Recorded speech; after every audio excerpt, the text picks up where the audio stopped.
हार्दिक दीपावली की शुभकामनाएं। आज गोवर्धन का दिन है ना, ठाकुर जी का दिन है, तो गोवर्धन पूजा की भी शुभकामनाएं। तो खास करके हमारे गुजरात में कार्तिक महीना आज से प्रारंभ होता है और कार्तिक महीने से नया साल का भी प्रारंभ होता है। तो हमारे यहाँ नया साल आज से प्रारंभ होता है। 5 दिन तक सभी लोग काम काज, जितनी भी बड़ी फैक्ट्री बिजनेस सभी बंद कर देते हैं। 5 दिन केवल घर पे रहते हैं, परिवार को सभी को मिलना है। और लाभ पाचम के दिन जो चीज़ होती है अपना गोलक, और हमारे यहाँ 9 अध्याय 1 से 9 स्कंद है प्रथम खंड में, और दूसरे खंड में है 10 में से लेके 12 स्कंद। क्योंकि प्रथम स्कंद है उसके अंदर 1 से लेके 9 है, और दूसरा खंड है उसमें 10 में से लेके 12। क्यों? क्योंकि जो 10वां स्कंद है, तो 10वां स्कंद में संपूर्ण तो 12 खंड और 10वां 11, तो दूसरे जो खंड है उसके अंदर ये 3 है स्कंद। क्योंकि जो 12वां है उसमें कलयुग का वर्णन है, 11वां है उसमें भागवत कथा का क्या महात्म्य है, और 10वां स्कंद को भागवत का हृदय कहते हैं। क्यों हृदय कहते हैं? क्योंकि 10वां स्कंद में भगवान ठाकुर जी की उनका जन्म से लेके स्वधाम तक का उनका संपूर्ण चरित्र निर्माण किया हुआ है। और 10वां स्कंद को भागवत का है क्योंकि उसके अंदर भगवान ठाकुर जी का संपूर्ण कथा का विस्तृत वर्णन किया गया कि ठाकुर जी का जन्म कैसे हुआ था, कहाँ हुआ था, उन्होंने कौन कौन सी लीलाएं रचाई हुई थी। तो गोवर्धन गिरधारी वो भी ठाकुर जी का ही एक स्वरूप है। पहले के समय में वैदिक देवताओं का पूजन होता था, और आप सभी को मालूम है हमारे शंकराचार्य जी जो सनातन धर्म के मंदिरों में साईं बाबा की मूर्ति रखते हैं, अनेक गुरुओं की मूर्ति रखते हैं, की मूर्ति रखता है, हर कोई मूर्ति रखता है, फोटो रखता है। लेकिन सनातन धर्म का नियम है कि केवल देवताओं का ही मूर्ति पूजन होता है। हाँ, आपके मन में श्रद्धा है साईं बाबा के लिए, तो आप जो भगवान है उनकी श्रेणी में नहीं आते हैं, तो उनका अलग जगह पे आप स्थान बना सकते हैं। भगवान के साथ उनकी पूजा होती नहीं है। केवल वैदिक शास्त्र में जो देवता है उन्हीं की ही पूजा होती है। तो उस समय भगवान इंद्रासन पे विराजमान थे, स्वर्ग के देवता थे, तो उन्होंने कहा कि मेरी पूजा होनी चाहिए, मेरी मूर्तियां होनी चाहिए, मेरी पूजा होनी चाहिए। और भगवान ठाकुर जी तो वेद को मानने वाले थे ना, तो ठाकुर जी ने कहा कि भाई ऐसा तो नहीं हो सकता, वैदिक देवताओं का पूजन ही शास्त्र में बताया गया है। इसलिए आप देखो भारत में इंद्र देवता की आहुति जाती है, लेकिन इंद्र देवता की मूर्ति नहीं है। कभी ब्रह्मा जी की मूर्ति नहीं मिलेगी, केवल पुष्कर में ही ब्रह्मा जी की मूर्ति मिलेगी। तो वैदिक देवताओं के अंदर हमारे हनुमान जी, रामचंद्र जी, माता रानी, शिव जी, राधा कृष्ण जी, भैरव जी, माता रानी के अनेक स्वरूप आते हैं। तो ठाकुर जी ने कहा कि भगवान इंद्र, आपकी तो हम पूजा मूर्ति नहीं होने देंगे। तो भगवान इंद्र क्रोधायमान हुए, क्योंकि इंद्र है वो देवताओं की श्रेणी में है, भगवान की श्रेणी में नहीं है। भिन्न भिन्न प्रकार की श्रेणी है। देवता के बाद आते हैं गंधर्व, अप्सरा, किन्नर। तो कई बार कि भिन्न भिन्न लोग जो मामा वगैरह की पूजा करते हैं, कोई जो अपने पिंड में भी कई लोगों की पूजा करते हैं, तो वो लोग गंधर्व और अप्सर्व होते हैं, वो देवता नहीं होते हैं। तो इसीलिए इंद्र देवता क्रोधायमान हुए। इन्होंने 21 दिन कंटिन्यू मूसलधार बारिश की, बारिश के कारण बिजली गरजने लगी और गोकुल धाम में पूर आ गया, पानी में सब बहने लगा। तब ठाकुर जी ने लीला की। गोवर्धन पर्वत था, गोवर्धन पर्वत को उठाया उन्होंने। कौन सी उंगली पे उठाया? लास्ट वाली उंगली पे, जिसको तचली उंगली कहते हैं, है ना। तो उस उंगली पे भगवान गोवर्धन, भगवान कृष्ण ने लीला रचाई, और उन्होंने संपूर्ण गोवर्धन को अपनी लास्ट वाली उंगली उसके ऊपर उठाया। संपूर्ण गोवर्धन को उठाने के बाद जितने भी गोकुलवासी थे सभी उसके नीचे चले गए, अपने गाय, बछड़े, बैल सभी को लेके, अपने परिवार को लेके उसके नीचे चले गए। यहाँ पे इंद्र देवता भी गुस्से में थे। उन्होंने मूसलधार बारिश कर दी, बिजली, बारिश, उस समय तो बैटरी भी नहीं थी, ना मोबाइल था कि चार्जिंग बैटरी जलाए, है ना। फिर भी लोगों ने मशालें जलाई और उस समय लोगों ने देखा कि भगवान खड़े थे, छोटे से बाल स्वरूप में थे और उन्होंने पैर को ऐसे मोड़ के रखा था, हाथ उनके ऐसे थे और उसके ऊपर गोवर्धन गिरधारी संपूर्ण विराजमान थे। और उन्होंने देखा कि एक बालक के अंदर से एक दैदीप्यमान तेज निकल रहा है और उनका जो स्वरूप था, क्योंकि भगवान कृष्ण को भी गुस्सा आने लगा, इतनी बारिश हो रही थी, तो उनके गुस्से के कारण जो पर्वत था वो भी धीरे धीरे गर्म होने लगा और धीरे धीरे जो बारिश का पानी भी गिर रहा था वो भी धीरे धीरे बाष्पीमान होने लगा। और यहाँ पे इंद्र देवता को पता चल गया कि भाई यहाँ पे हमारी दाल नहीं गलेगी। देवराज इंद्र ने क्षमा याचना की और उस समय भगवान जिस दिन गोवर्धन गिरधारी का स्वरूप लिया था वो आज ही का ही दिन था, इसलिए हम इस दिन को गोवर्धन पूजा के नाम से जाना जाता है। गोवर्धन पूजा के नाम पे हम प्रचलित रखते हैं। आज के दिन सभी मंदिर होते हैं, वहाँ गोवर्धन का स्वरूप रखा जाता है और भगवान का गोवर्धन स्वरूप का पूजन होता है। हमने भी यहाँ भगवान गोवर्धन गिरधारी को स्वरूपमान विराजमान किया है। तो लंगर चखने से पहले मत्था जरूर टेकना और कहते हैं कि ठाकुर जी तो सभी की मनोकामना पूरी करते हैं, तो जो कोई भी आपकी मनोकामना है आज के दिन आप जब भी मांगते हो तो जरूर पूरी करते हैं। तो बोलिए श्री गिरिधर गोवर्धन गिरिराज। तो कहते हैं कि सरस्वती माँ स्वयं कलम लेके बैठे, पृथ्वी पे जितने भी पेड़ है उन सभी की कलम बना दी जाए, जितने भी समुद्र का पानी उसकी स्याही बनाई जाए और माँ सरस्वती साक्षात बैठ के गुणगान लिखने को बैठे, फिर भी वो गुणगान खत्म न हो, ऐसे भगवान ठाकुर जी हैं। ठाकुर जी की कथा, हमारे पास समय नहीं है, वरना ठाकुर जी की कथा के लिए तो 7 दिन लगते हैं। 7 दिन भागवत कथा चलती है। हमारे यहाँ एक दिन के फाफे होती है 7 दिन की। शायद यहाँ बहुत सारे लोग बैठे, हम कितने साल से विदेश में हैं? अनेक साल से, मिनिमम 5, 10, 15 साल से। कई लोगों के पितरों की कृपा नहीं होती है, कई लोगों के माता पिता का देहांत हो जाता है, तो उनके निमित्त भागवत कथा जरूर करानी चाहिए। हम क्या करते हैं, पितर पक्ष में आते हैं, एक चावल का बोरा, एक दूध का कसेता रख देते, कहते हाँ पितरों को तृप्त कर दिया।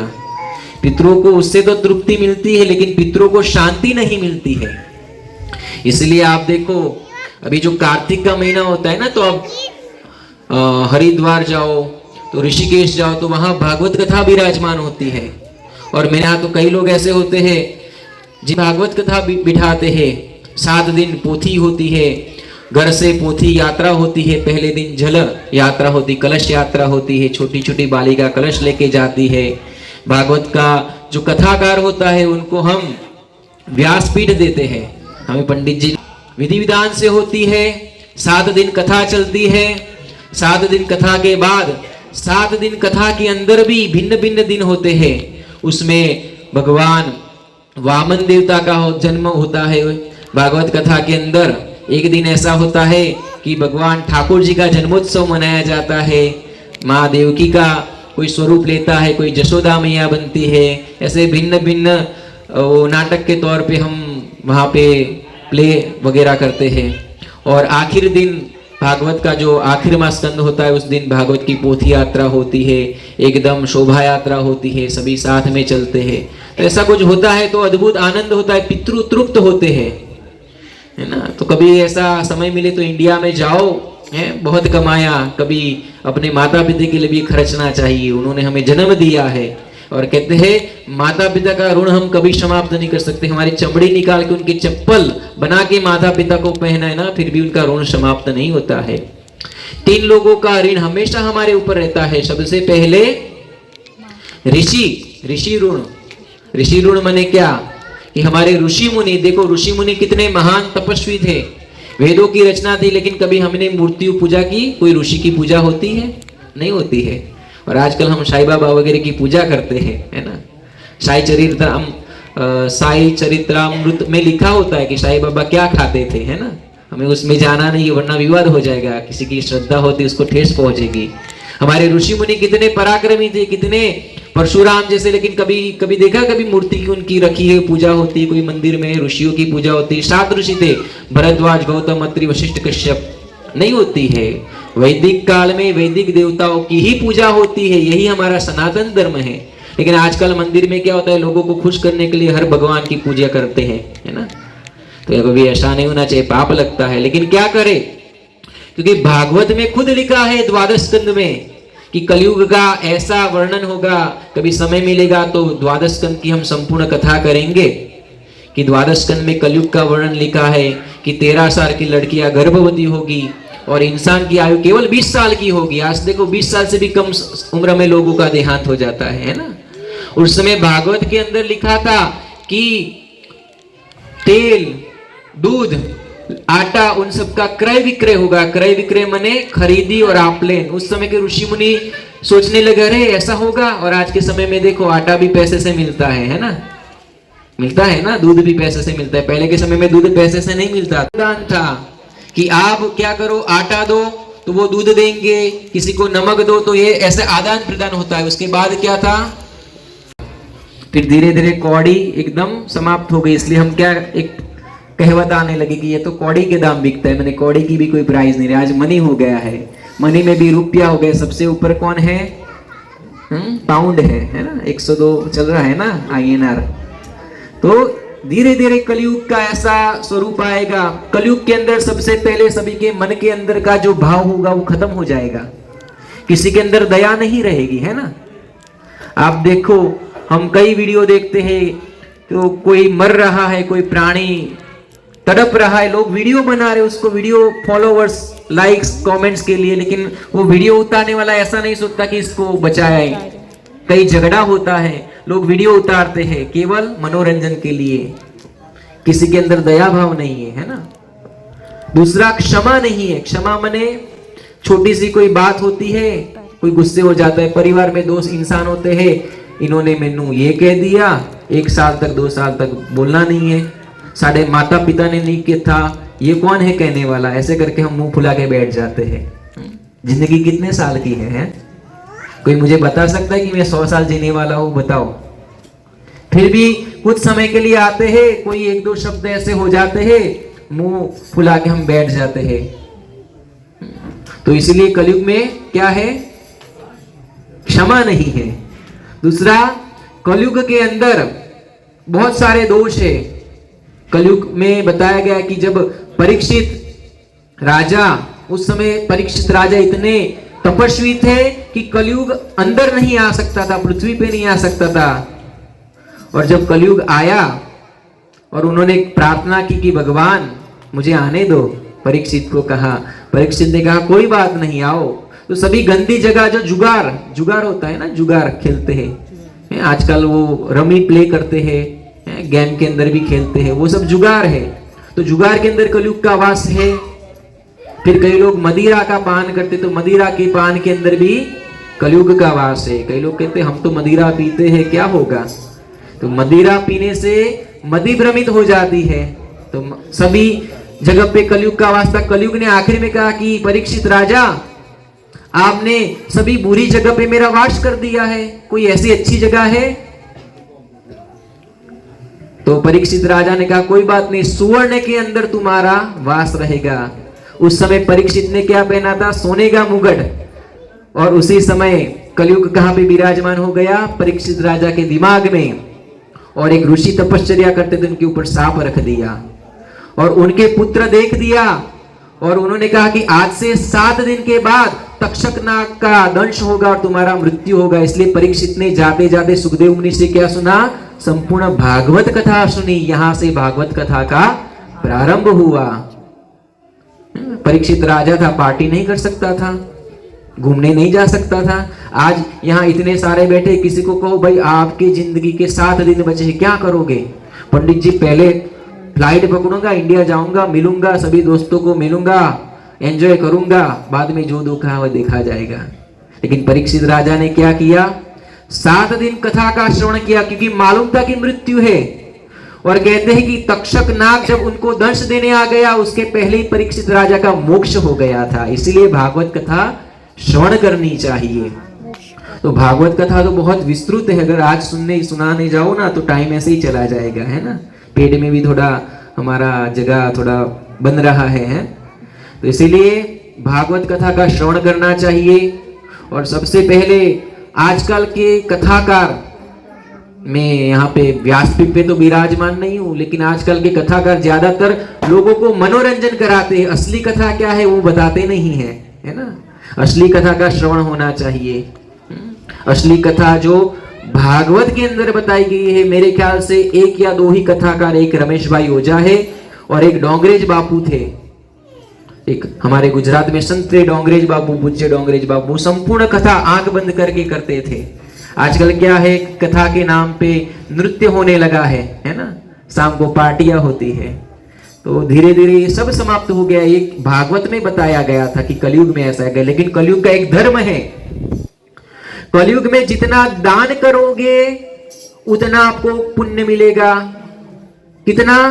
थोड़ा दान करोगे तो 100 गुना पुण्य मिलेगा। कलयुग के 2 लक्षण सबसे ज्यादा बताए गए हैं। कलयुग में जाप कहा जपत्वम, कि आप जितना जाप करोगे, जिसको हम क्या कहते हैं, नाम, भगवान का नाम लो। बैठे बैठे काम करो, फैक्ट्री में भी काम कर सकते हो तो भगवान का नाम लो, नारायण नारायण बोलो, राम राम बोलो। जो कोई भी आपकी इष्ट देवता है उनका आप स्मरण कर सकते हो। कभी पूर्णमासी होती है, ज्यादातर लोग मुझे पूछते हैं पंडित जी, हाँ जी दसो, वो हमें दान करना है। दान करने के लिए पूछना नहीं चाहिए, दान ऐसा हो कि एक हाथ से दान दो तो दूसरे हाथ को भी पता नहीं चलना चाहिए। और पूछते हैं कि अभी सौर मास जो पंजाब में होता है ना, सौर मास को क्या कहते हैं आप लोग? क्या कहते हैं सौर मास को? भूल गए? नहीं, सौर मास आप लोगों का सबसे ज्यादा क्या कहते हैं? सौर मास को आप लोग कहते हैं कि जब एक राशि से भ्रमित होकर दूसरी राशि में सूर्य जाता है, पंजाब में उसी का मान होता है ना। जनवरी में आता है। हाँ, तो हर महीने में वो परिवर्तित होता है। हाँ, संक्रांत कहते हैं। आप भूल गए? कई बार लेडीज फोन करते, पंडित संक्रांत कदों है? तो संक्रांत पूछते हैं, लेकिन संक्रांत क्यों होती है? संक्रांत दान के लिए होती है। संक्रांत के दिन दान करने से पुण्य प्राप्त होता है, इसलिए संक्रांत होती है। लोग पूछते हैं लेकिन दान कोई नहीं करता है। तो संक्रांत दान के लिए होती है। तो जितना दान करोगे तो कलयुग में उतना पुण्य मिलेगा। तो इसलिए दान करना चाहिए और जाप करना चाहिए। तो जितना दान हो सके करो, जितना जाप हो सके करना चाहिए। ज्यादा आपका समय नहीं लूंगा। तो मंदिर के अंदर कई बार सेवा होती है, कई लोग अच्छे से सेवा करते हैं। तो आप लोग जो चद्दरें देख रहे हो